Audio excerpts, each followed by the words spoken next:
টেকনাফ সীমান্তে আবারও উত্তেজনা। মিয়ানমার থেকে বাংলাদেশ ভূখণ্ড লক্ষ্য করে গুলি ছোড়ার ঘটনায় আহত হয়েছে এক শিশু। এই ঘটনাকে গুরুতর উদ্বেগজনক ও আন্তর্জাতিক আইনের লঙ্ঘন হিসেবে উল্লেখ করে ঢাকায় নিযুক্ত মিয়ানমারের রাষ্ট্রদূত উ কিয়াও সো মোকে তলব করেছে বাংলাদেশ। আজ পররাষ্ট্র মন্ত্রণালয়ের বিবৃতিতে বলা হয়, কোনো ধরনের উস্কানি ছাড়াই বাংলাদেশের দিকে গোলাগুলি দুই দেশের সুপ্রতিবেশী সম্পর্কের জন্য বড় অন্তরায়। বাংলাদেশ স্পষ্টভাবে জানিয়েছে, ভবিষ্যতে যেন আর কোনো সীমান্ত পার গোলাগুলি না ঘটে, সেজন্য মিয়ানমারকে পূর্ণ দায়িত্ব নিতে হবে। একই সঙ্গে বলা হয়েছে, মিয়ানমারের অভ্যন্তরীণ সংঘাত বা দেশটির সশস্ত্র গোষ্ঠীগুলোর কর্মকাণ্ডের কোনো প্রভাব বাংলাদেশের মানুষের জীবন ও জীবিকায় পড়তে দেওয়া যাবে না।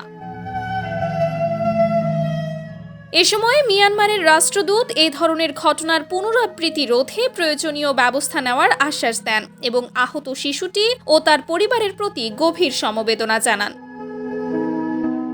Sumaiya Snigdha, news desk, daily our Bangladesh.